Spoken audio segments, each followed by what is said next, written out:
Hello दोस्तों, कैसे हो? आपका स्वागत है तिरपान स्टडी सेंटर में। आज जो हम करने जा रहे हैं हिस्ट्री का चैप्टर अत्यंत महत्वपूर्ण है हर एक क्लास के बच्चों के लिए।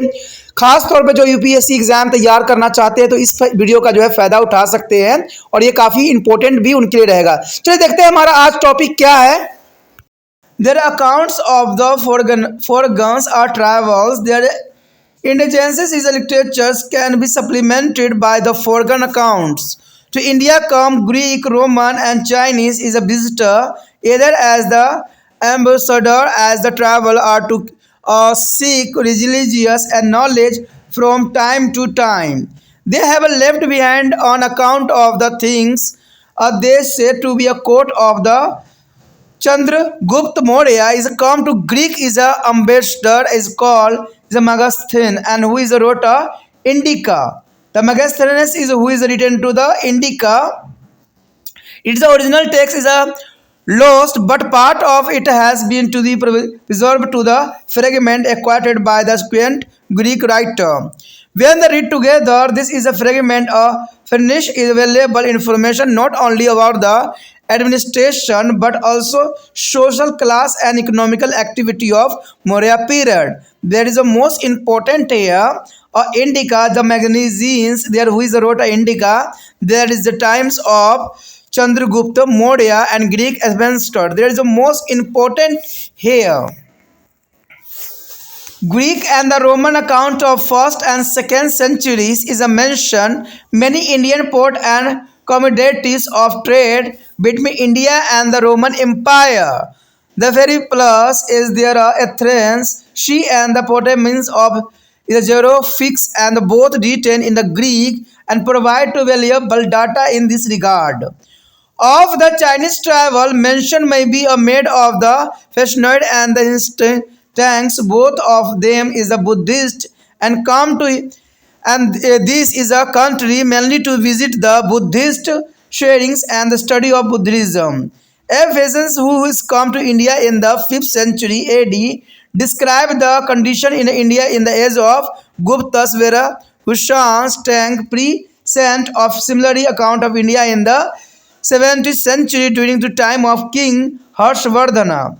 The Harshvardhana Husan Tang is also described in a detail. The gallery of Nalanda universities is Bihar during this time. There is a most important area of Nalanda University is Bihar on this time. यहाँ पर दोस्तों जो हमारे समक्ष आया है विदेशी यात्रियों के वृत्तांत। देखिए, बहुत से विदेशी यात्री आए जो हर जगह घूम घूम के आए और उन्होंने हर तरह के वृत्तांत को जो है अपने लिखा और काफ़ी ये इम्पोर्टेंट तत्व के रूप में भी देखा जा सकता है। स्थानीय साहित्य से प्राप्त जानकारी को विदेशियों द्वारा दिए गए वेरों से और बढ़ाया जा सकता है। भारत में समय समय पर जो है ग्रीस, रोम और चीन ने जो है अंगातिक आते ही रहे हैं। भारत में देखा जाए तो हर एक समय में कोई ना कोई जो है इतिहासकार जो है भारत में यात्रा किए हैं और उन्होंने जो है अपना महत्वपूर्ण योगदान भारत के इतिहास के लिखने में योगदान दिया है।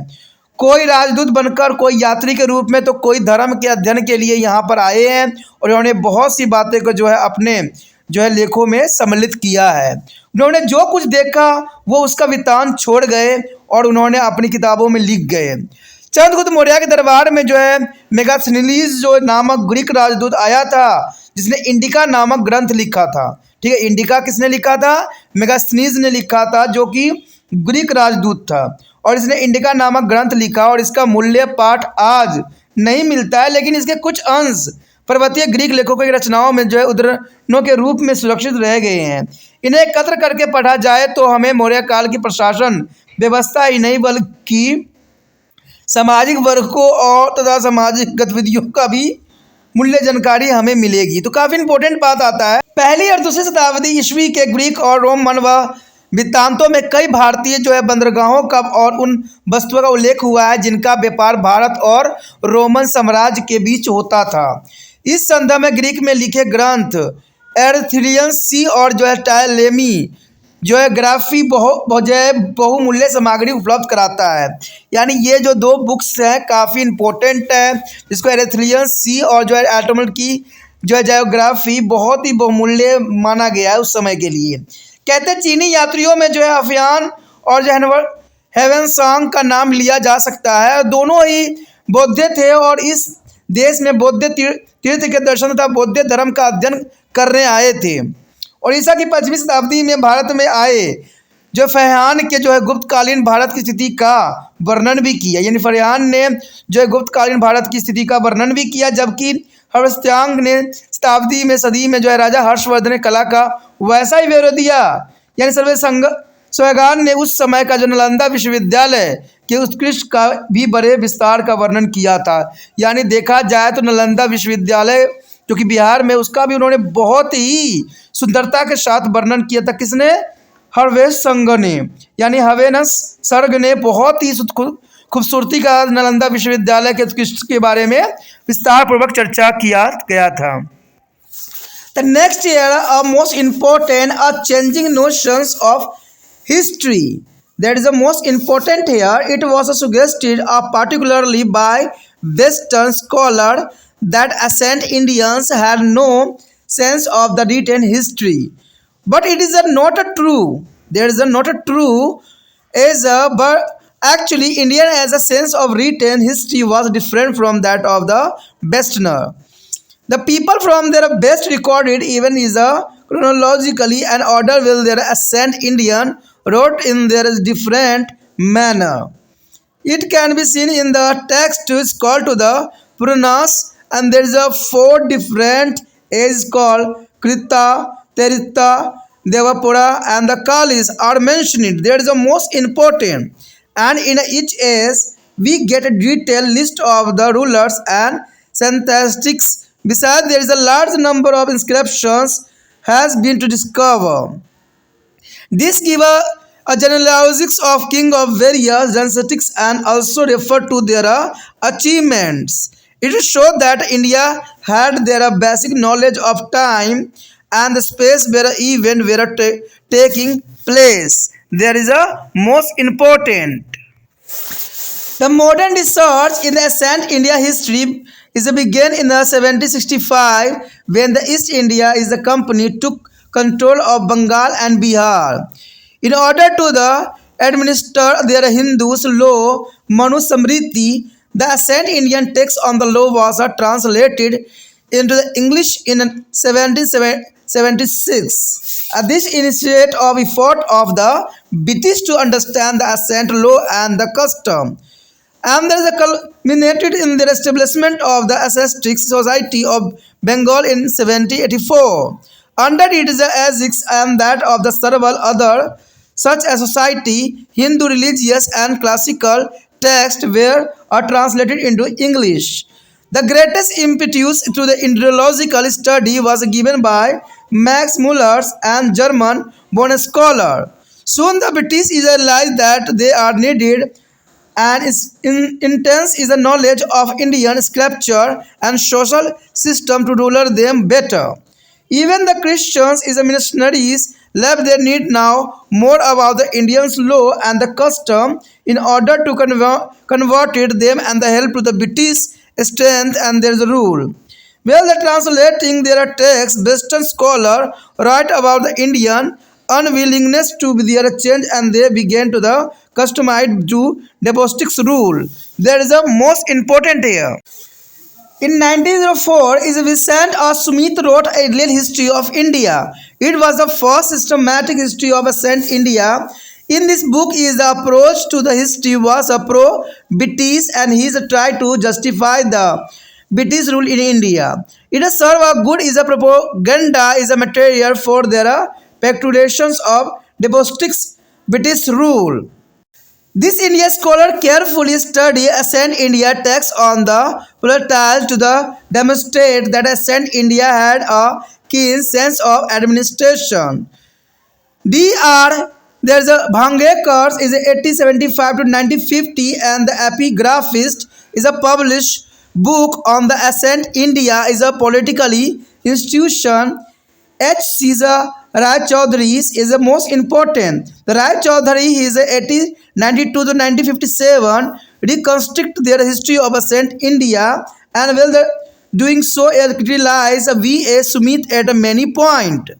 A stronger element appear in the written of R.C. Majumdar is 1880s and 1980, who is the editor of the multi-volume History and Culture of Indian People. Until 1960, Indian scholar, inspired by the idea of the nationalism, glorified their histories of their respective religions and of the Indian as such.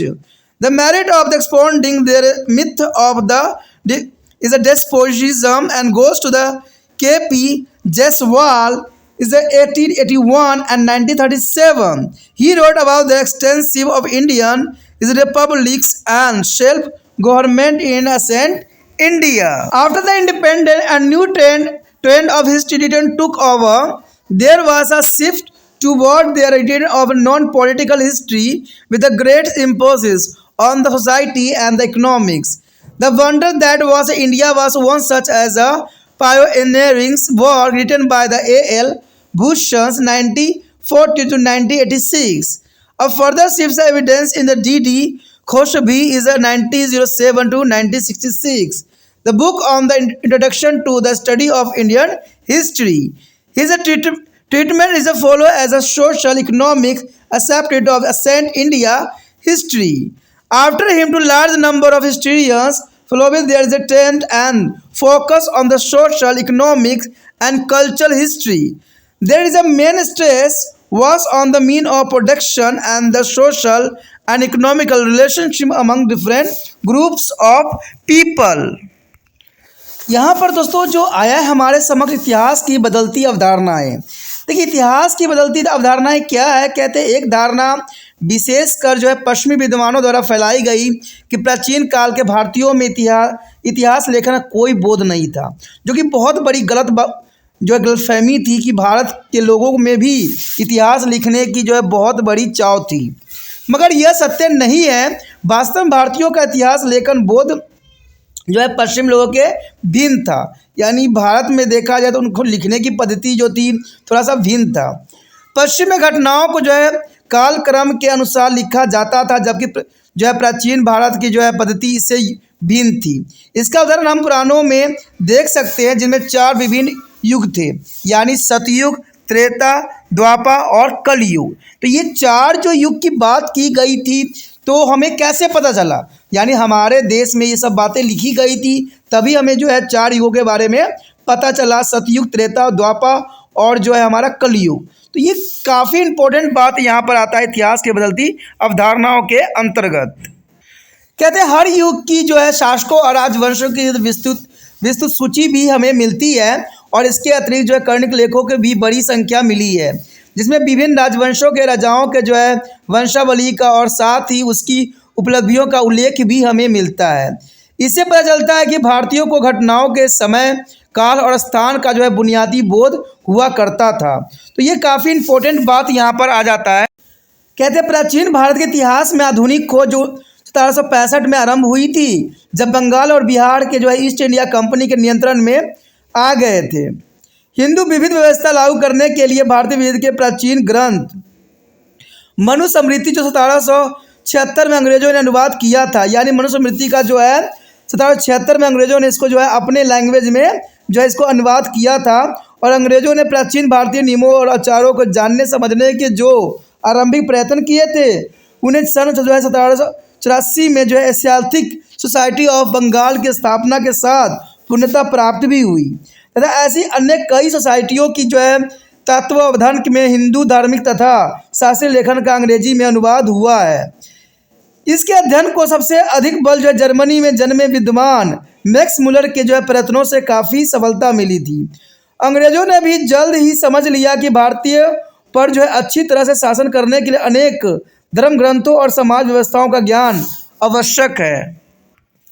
कहते हैं ईसाई missionary ने भी भारतीयों का जो है धर्मांतर करने और ब्रिटिश शासन को जो है सुखद करने के लिए भारतीय कानूनों और रीति रिवाजों को अधिक जानकारी हासिल करने की जरूरत को महसूस किया था। भारतीय लेखक का जो है अनुवाद करते हुए पश्चिम विद्वानों ने जताया कि भारतीय परिवर्तन के प्रति जो है अनिच्छुक होते हैं और अत्याचारी शासन के असभ्यत हो चुके हैं, जो कि काफ़ी इम्पोर्टेंट आता है। सन 1904 में जो है मिल्टन ए स्मिथ ने जो अर्ली हिस्ट्री ऑफ इंडिया लिखी, ठीक है, अर्ली हिस्ट्री ऑफ इंडिया लिखा, जो कि बहुत काफ़ी इंपॉर्टेंट था ए स्मिथ का। यह प्राचीन भारत का पहला व्यवस्थित इतिहास था, यानी देखा जाए तो ये पहला व्यवस्थित इतिहास था, जो कि 1904 में जो है विंसेंट ए स्मिथ ने जो है अर्ली हिस्ट्री ऑफ इंडिया लिखा, जो पहला व्यवस्थित इतिहास बना।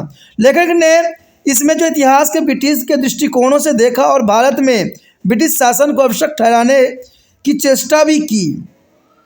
अंग्रेजों का तानाशाही शासन बनाए रखने के लिए इनमें अच्छी प्रचार सामग्री का काम भी किया था। भारतीय विद्वान विशेषकर वे भी पश्चिम शिक्षा प्राप्त कर चुके थे, यानी जो अगर देखा जाए तो समय भारतीय विद्वान ने भी बहुत से शिक्षा जो थी पश्चिमी शिक्षा प्राप्त कर चुके थे, और इस बात से वो बड़े परेशान थे कि अंग्रेज लोग भारतीय इतिहास को अपने जरिए से अपने हित के अनुसार तोड़ मरोड़ कर पेश कर रहे हैं। राष्ट्रीय भावनाओं से प्रेरित होकर उनमें से कुछ ने इतिहास को फिर से लिखने का दायित्व उठाया, ताकि भारतीय संस्कृति की वास्तविक गौरव को दुनिया के सामने लाया जा सके। और इस प्रकार के दो महत्वपूर्ण राष्ट्रीय इतिहासकार थे, आर जी जो भंडारकर, जो 1837 से 1925 तक अपना कार्य करते रहे, और बी के राजवाड़े जो थे 1869 टू 1926 तक उन्होंने अनेक स्रोतों से सामग्री एकत्र करके सामाजिक और राजनीतिक इतिहास को पुण्य रचना किया। यानी इन दोनों का जो है भारतीय इतिहास को बचाए रखने का सबसे महत्वपूर्ण योगदान इन्होंने दिया। ऐसा करते हुए उन्होंने बाल विवाह और जाति प्रथा जैसी कुछ सामाजिक बुराई पर भी प्रहार किया, और जो है विधवा के पुण्य विवाह को जो है हिमायत भी की। कहते पीवी कणे ने जो 80 तक जो 1972 का जो योगदान बहुत ही महत्वपूर्ण था, यानी इन्होंने अपना महत्वपूर्ण योगदान दिया। उन्होंने हिस्ट्री ऑफ धर्मशास्त्र शीर्षक का एक विराट ग्रंथ की रचना की, जिसमें प्राचीन भारतीय समाज के प्रमुख तत्व जो है पर प्रकाश डाला गया, जो कि काफ़ी इम्पोर्टेंट बात यहाँ पर आता है। इन भारतीय विद्वानों ने राजनीतिक संबंधी प्राचीन भारतीय ग्रंथ का गहराई से अध्ययन किया, ताकि प्राचीन भारतीयों को प्रशासन संबंधी वृद्धि को जो है प्रमाणित किया जा सके। डी आर भंडारकर जो 1875 टू 1950 तक अपना लेखन कार्य किए पूरे लेखन विद्वानों के विद्वान में से एक माने जाते हैं। वो प्राचीन भारतीय सामाजिक संस्थाओं पर लिखे हुए ग्रंथ प्रकाशित किया करते थे। एच सी राज चौधरी ने 1892 से लेकर 1957 ने भारतीय प्राचीन के इतिहास का पुण्य लेखन आरंभ किया, और इस क्रम में कई जो है बिंदुओं पर बी एम स्मिथ की आलोचना भी इन्होंने खास तौर पे किया, क्योंकि उन्होंने जो है भारतीय संस्कृति को तोड़ मरोड़ के पेश किया था बी एस स्मिथ ने, इसलिए जो है इनका आलोचना भी की गई। आर सी मजूमदार ने जो है 1888 से 1980 तक के लेखन में यह बात और भी मजबूत से उभारती है। उन्होंने कई खंडों में जो है history and culture of India जो है पीपुल्स का संपादन भी किया, और 1960 तक जो है राष्ट्रता की भावना से प्रेरित भारतीय विद्वान अपने अपने क्षेत्रों को और भारत के इतिहास को गौरव को बढ़ा चढ़ा कर दिखाते रहे।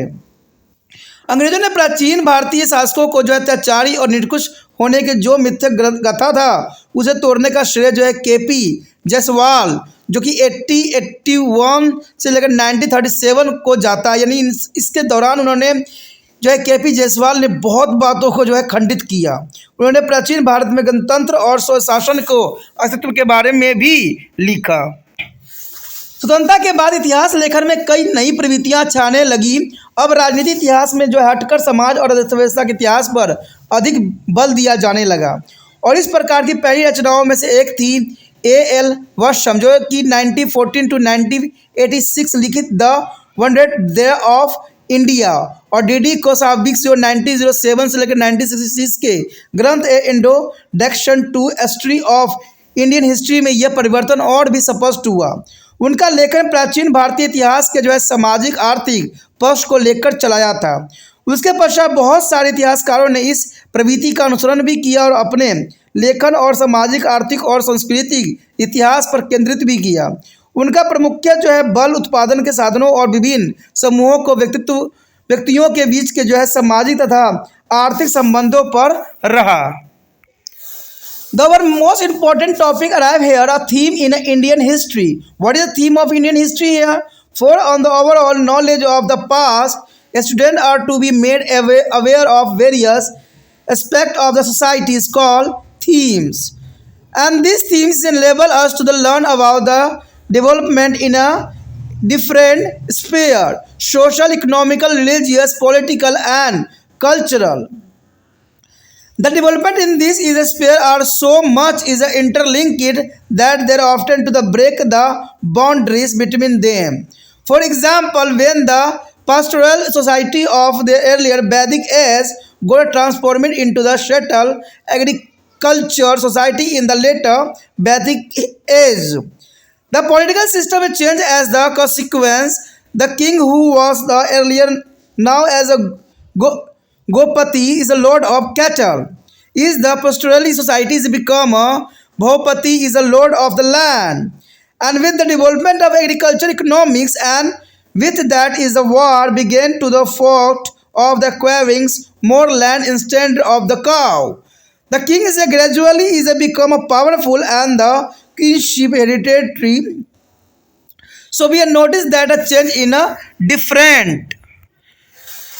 In this course of materials, you will learn about their development in the field of art, agriculture, caste system, science and economics, technology, and also about their rise and growth of various religious sects and schools. There is the most important here. यहाँ पर जो हमारे समक्ष आया है भारतीय इतिहास की विषय वस्तु यानी क्या थीम हो सकते हैं। कहते हैं अतीत के संपूर्ण ज्ञान के लिए जो है विद्यार्थियों को समाज के विभिन्न पक्षों के जो है प्रति जागरूक करना अत्यंत आवश्यक है। इन पक्षों को जो है विषय वस्तु कहा जाता है यानी थीम्स कहा जाता है और सामाजिक, आर्थिक, धार्मिक, राजनीति, संस्कृति आदि विभिन्न क्षेत्रों में जो कुछ भी घटनाएं हुई है उनके बारे में हमें जानकारी भी मिलती है। इस तमाम क्षेत्रों में हुई घटनाएं परस्पर इतनी अधिक संबंधित होती है कि इनके बीच की सीमाएं अक्सर टूट जाती है। उदाहरण के लिए जब आरंभिक वैदिक युग का जो गोपालक समाज उत्तर वैदिक काल में जो है बस्तियों में बसे एक जो है कृषक समाज में बदला तो परिणाम स्वरूप राजनीति पद्धति में भी परिवर्तन आया। गोपालक जो है समाज में राजा गोपति कहलाता था यानी गोपालक समाज में राजा जो होता था क्या कहलाता था, गोपति कहलाता था और कृषि आधारित अर्थव्यवस्था के विकास के साथ वह भूपति कहलाने लगा। साथ ही जो है अब युद्ध दूसरे की गाय छीनने के लिए नहीं बल्कि अधिक भूमि हासिल करने के लिए होने लग गई। यानी पहले देखा जाए तो साथ ही कहते युद्ध दूसरे गायों के छीनने के लिए नहीं होती थी बल्कि भूमि के लिए होने लग गई।